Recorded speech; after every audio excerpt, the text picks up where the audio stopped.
नमस्कार दोस्तों, perfection IAS के हमारे आज के इस वीडियो आर्टिकल में आप सभी का स्वागत है। दोस्तों, आज का ये हमारा वीडियो फिर से 12 मई के दैनिक सामयिक घटनाओं से पे आधारित है, जो कि यूपीएससी, यूपीपीएससी और बीपीएससी के लिए बहुत ही इम्पोर्टेंट हो जाता है। दोस्तों, मैं शुरू करूँ इससे पहले इतना ही कहना चाहूँगा कि अब से अभी तक उम्मीद है कि आप सब ने हमारे पिछले जितने भी करंट अफेयर्स के वीडियोज़ मैंने अपलोड किए थे, आपने उसे देखा होगा।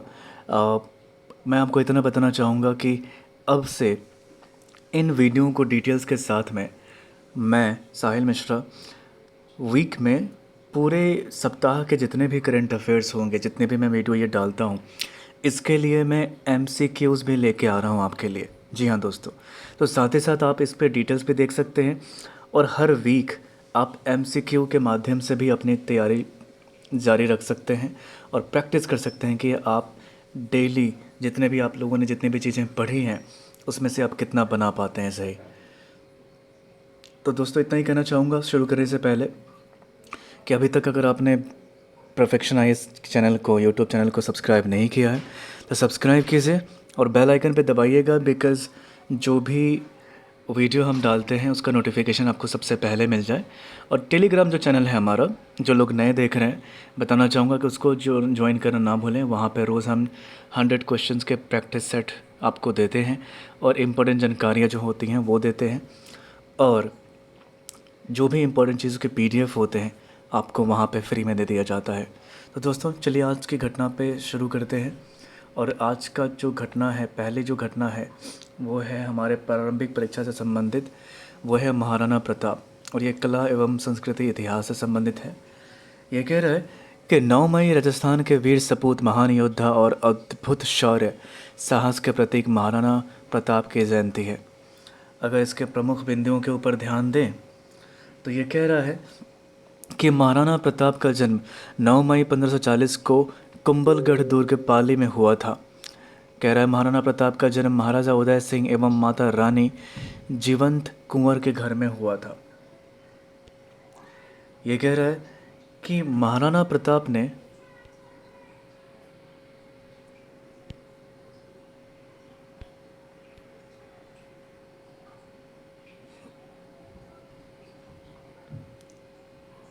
दोस्तों ये कह रहा है कि महाराणा प्रताप ने मुगलों से कई लड़ाइयाँ लड़ी, लेकिन सबसे ऐतिहासिक लड़ाई थी हल्दी घाटी का युद्ध, जिसमें उनका मान सिंह के नेतृत्व वाले अकबर के विशाल सेना से आमना सामना हुआ।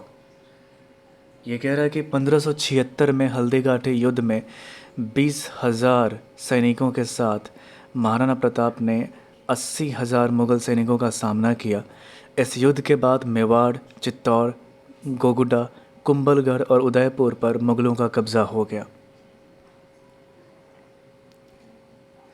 ये कह रहा है कि अनेक राजपूत राज मुगलों के अधीन हो गए, पर महाराणा प्रताप और अकबर की अधीनता स्वीकार नहीं किया और कई सालों तक संघर्ष किया और मेवाड़ को 1585 में मुक्त करने में सफल रहे। नेक्स्ट आर्टिकल देखते हैं दोस्तों। ये कह रहा है कि संशोधित राष्ट्रीय टीबी नियंत्रण कार्यक्रम RNTCP सामाजिक और स्वास्थ्य से संबंधित है।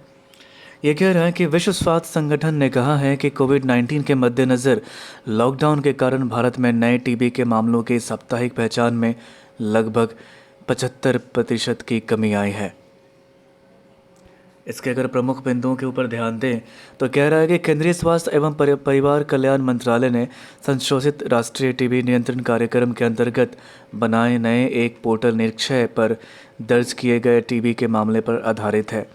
ये कह रहा है कि RNTCP के तहत प्रति माह 1 लाख से अधिक रोगियों का इलाज किया जाता है और निक्षय वेब आधारित पोर्टल है जिसका उपयोग प्राधिकारी और वर्ग RNTCP से जुड़े फंड, उपचार के परिणाम और स्वास्थ्य प्रदाताओं को ट्रैक करने के लिए करते हैं। इसमें अगला पॉइंट देखते हैं। ये कह रहा है कि वर्तमान में सार्वजनिक स्वास्थ्य केंद्रों पर सप्ताह में 3 दिन दी जाने वाली खुराक के स्थान पर इसे प्रतिदिन देना निर्धारित किया गया है। ये कह रहा है कि टीबी यानी कि क्षय रोग एक घातक संक्रामक रोग है जो माइक्रोबैक्टीरियम ट्यूबरक्लोसिस जीवाणु की वजह से होती है। टीबी रोग आमतौर पर फेफड़ों पर हमला करता है, लेकिन यह शरीर के अन्य भागों को भी प्रभावित करता है। यह रोग हवा के माध्यम से फैलता है। नेक्स्ट आर्टिकल देखते हैं दोस्तों।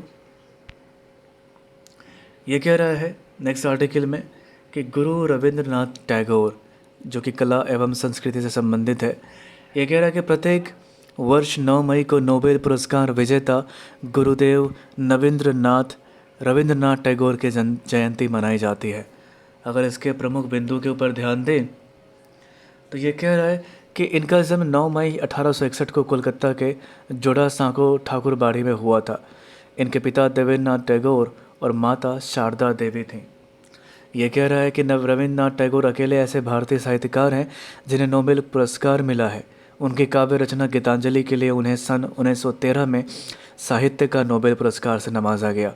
वह दुनिया के अकेले ऐसे कवि हैं जिनकी रचनाएं 2 देशों का राष्ट्रगान है, भारत का जन गण मन और बांग्लादेश का अमार सुनार बांग्ला। अगला देखते हैं। कह रहा है कि अंग्रेजी सरकार ने उन्हें 1915 में नाइटहुड प्रदान किया, लेकिन 1919 के जालियांवाला बाग हत्याकांड के बाद टैगोर ने इसे वापस कर दिया। कह रहा है कि सन 1921 में कृषि अर्थशास्त्री लियोनार्ड एम्सहर्ट के साथ इन्होंने मिलकर अपने आश्रम के पास एक ग्रामीण पुनर्निर्माण संस्थान की स्थापना की। बाद में इसका नाम बदलकर शांति निकेतन कर दिया गया। नेक्स्ट आर्टिकल कर देखते हैं दोस्तों। नेक्स्ट आर्टिकल जो है हमारा आज का, ये कह रहा है नेत्रावली वन्य जीव अभयारण्य, जो कि पर्यावरण से संबंधित है। ये कह रहा है कि गोवा के नेत्रावली वन्य जीव अभयारण्य में पहली बार ब्लैक पैंथर देखा गया है। इसके प्रमुख बिंदुओं के ऊपर ध्यान दें तो नेत्रावली वन्य जीव अभयारण्य पूर्वी गोवा के सुंगम तालुका में काली नदी के बेसिन में स्थित है।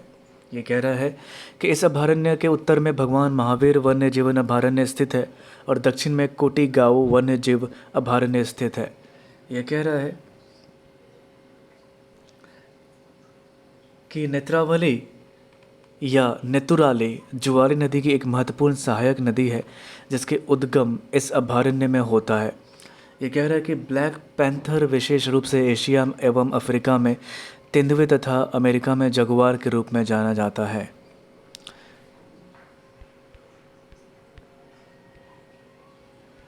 ये कह रहा है दोस्तों कि इस वन्यजीव के अभयारण्य के प्रमुख आकर्षण में ब्लैक पैंथर, विशालकाय गिलहरी, स्लेंडर लॉरिस, ग्रेट पाइथ, हॉर्नबिल्स आदि शामिल हैं। ये कह रहा है कि यह अभयारण्य लगभग 211 वर्ग किलो के क्षेत्रफल में विस्तृत है। नेक्स्ट आर्टिकल देखते हैं दोस्तों। ये कह रहा है कि wafer scale photo detector, water scale photo detector विज्ञान। ये कह रहा है कि JNCASR ने वैज्ञानिकों द्वारा एक किफ़ायती एवं ऊर्जा कुशल वेफर स्केल फोटो डिटेक्टर विकसित किया गया है। इसके अगर प्रमुख बिंदुओं के ऊपर ध्यान दें तो ये कह रहा है कि फोटो डिटेक्टर किसी भी ऑटो इलेक्ट्रॉनिक सर्किट का मुख्य भाग है जो प्रकाश का पता लगा सकता है। ये कह रहा है कि वेफर स्केल फोटो डिटेक्टर को सुरक्षा अनुप्रयोगों हेतु सोना सिलिकॉन इंटरफेस का उपयोग करते हुए तैयार किया गया है।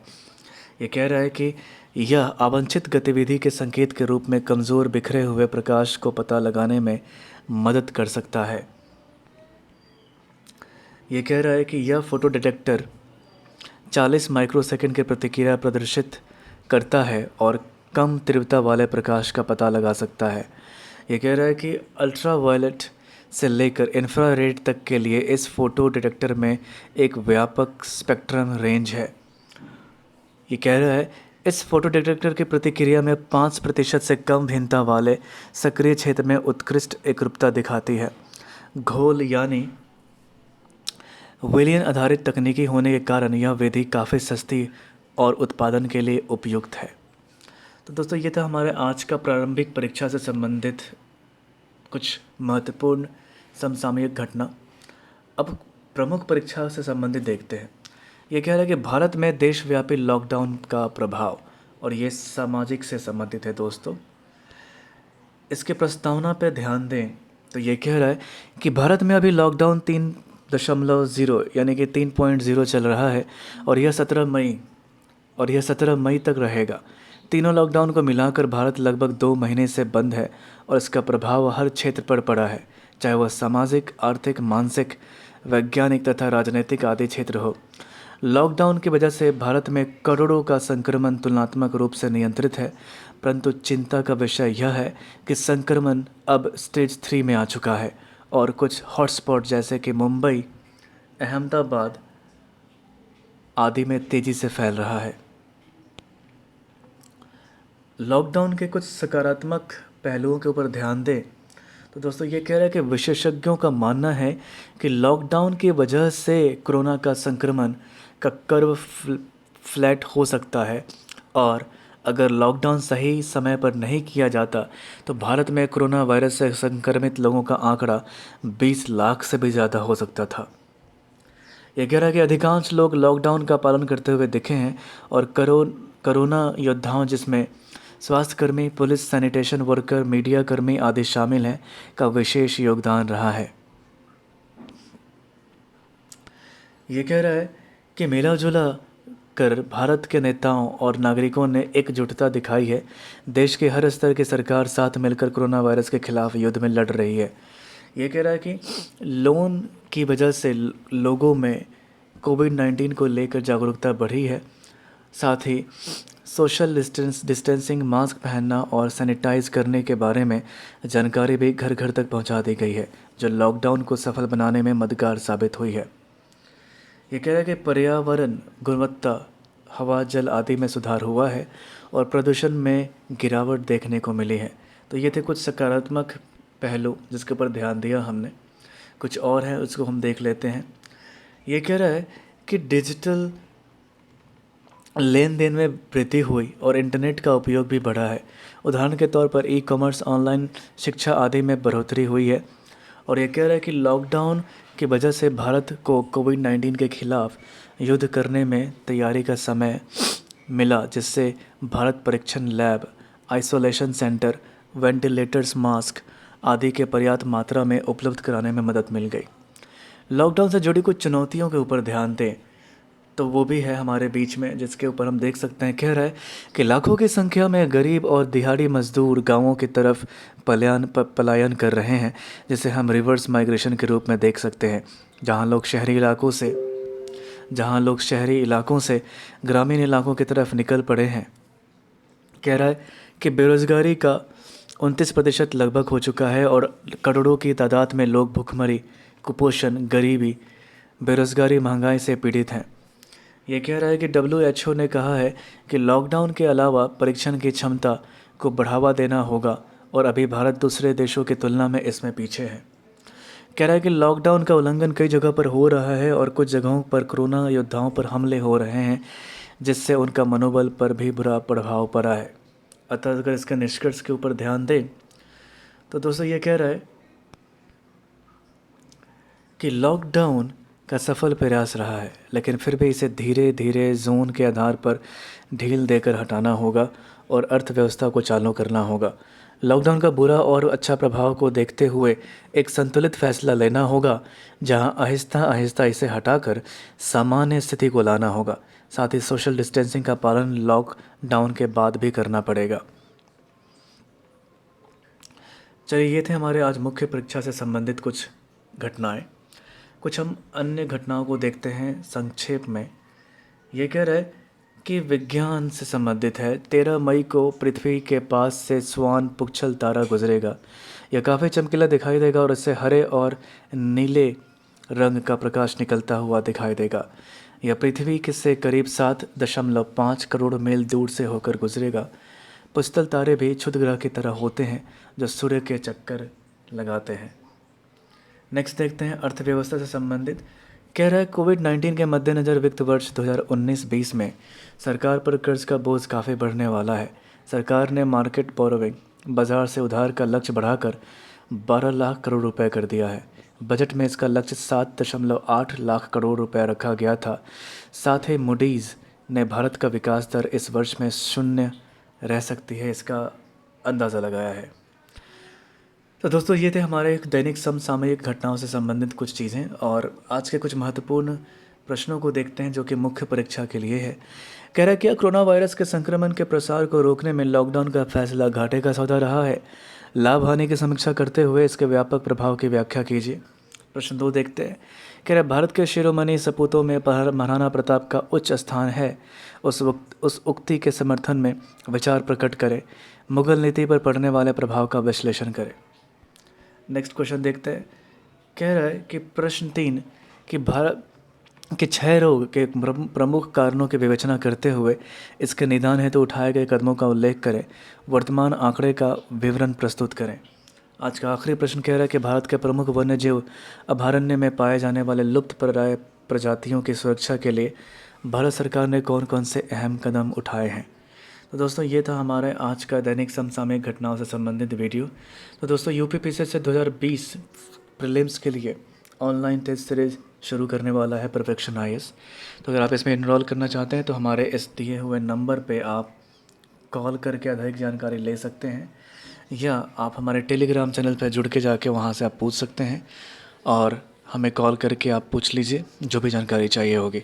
तो दोस्तों ये था हमारा आज का दैनिक समसामयिक घटनाओं से संबंधित वीडियो।